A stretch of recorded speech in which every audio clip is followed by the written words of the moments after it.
and we're going to start with it.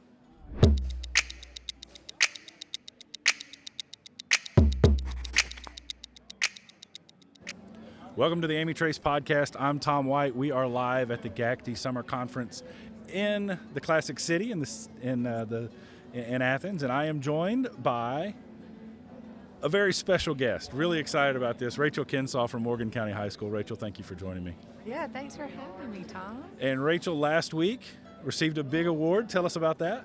So I was named the 2026 Georgia Teacher of the Year.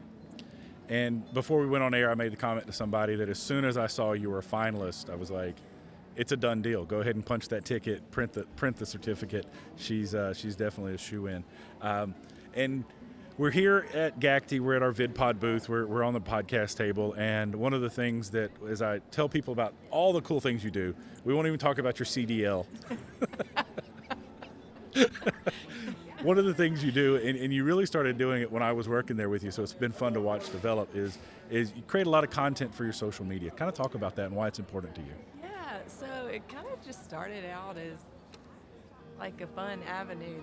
The kids kept on me, like, you would love TikTok, you would love TikTok. I'm like, no, I'm not joining TikTok. And when I bit the bullet, I just got the bug.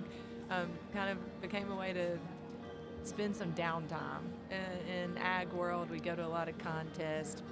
There's a lot of sit and wait. So what do we do while we sit and wait? We play on TikTok and just kind of built relationships and connected with the kids that way. And then one day, one TikTok went viral. And I built thousands of followers. It was like crazy to me. And it just kind of went from there. I finally gotten to the point where I'm making a little money, not retiring anytime soon. I think I've made about $30 since January, most of which came from my pigs in a tanning bed, $20 in pigs in a tanning bed. So yesterday when we talked about you coming in to do this and you walked away and I told my boss, I was like, listen, I thought I worked hard. And then I met you and I was like, it's not even the same. So in addition to just being a teacher, which is cumbersome, you drive a bus, you do all of that, but you take pigs to a tanning bed. So talk that process through. Well, one of our big projects this year too was to raise money to build a barn for our school system.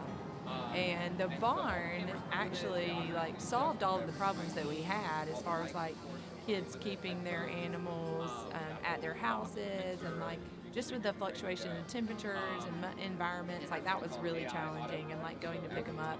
And but while we were building the barn, I said, this is solving all of the problems that we have, but I know it is going to create all of these problems that we don't even know existed.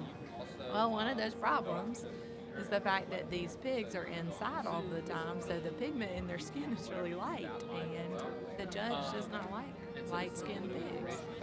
So we kind of asked around, and you can purchase lights to put under pigs, but it's just I know some people have some tanning beds just sitting in their basement that they're not using anymore. And so I put it out on Facebook, and that was hilarious in and of itself. I ended up with 4 offers for tanning beds. Most of them were 240 volt, and we didn't have the capability to do that in the barns. But I found one that is older than me. There's a tag on it. It was from 1982, and we went and got it from a lady's yard. We opened it up. And then we put it on top of the pens, and the pigs go in there and get tan.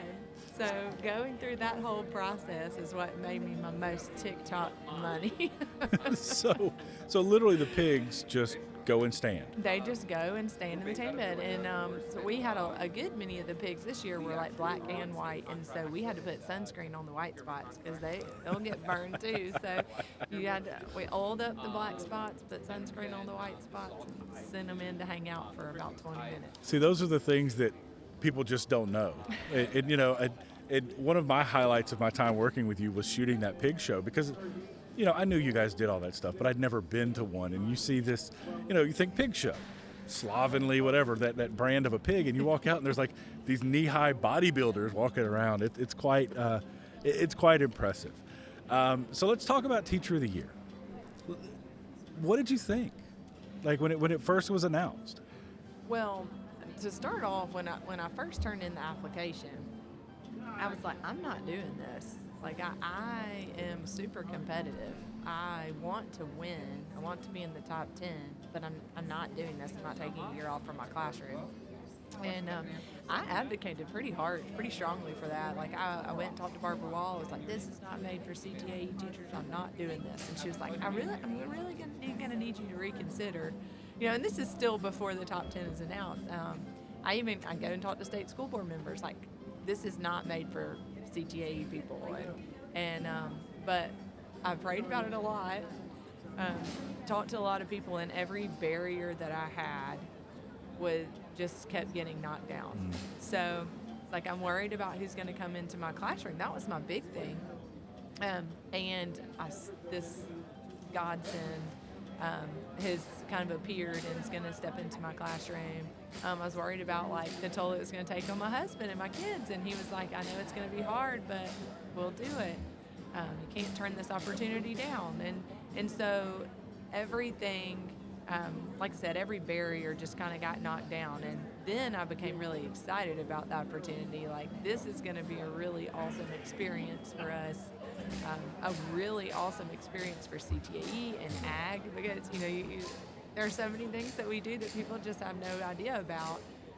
So I'm excited about the year. I'm excited to get to share that with everybody, and I'm still going to be able to be involved in my program a little bit too. Might just do a little bit more behind the scenes type stuff, but I'm not worried about it anymore. And for those that don't know, if you win State Teacher of the Year, you're basically on a publicity tour for the next year. You're out of the classroom. Like, you're still getting paid, you're still doing all that, but you basically walk away from your program for a year. And that's and if it's one of those things where when you were announced, I was like, I don't know how I would feel about that, because you put so much passion, and it's not your identity, but it's what you love doing. Obviously, that's wild. That's a wild concept. Yeah.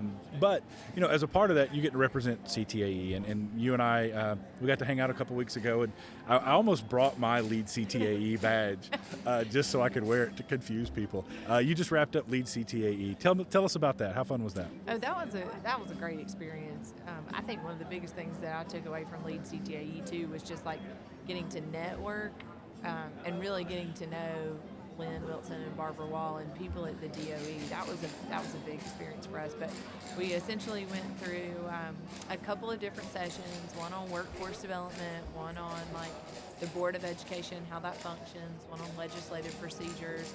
So it was eye-opening, but really just being able to build connections with people in that capacity was what was, I think, most beneficial to LEAD CTAE. And, LEAD is one of those things, again, like leaving your classroom for a year. People look at it and go, man, that's all that time away. It's really not at all. I had so much fun going to see different things, and each year's a little different. That's the thing I love about when Lynn puts together, because you guys did Trilith for economic development. We did the Savannah ports.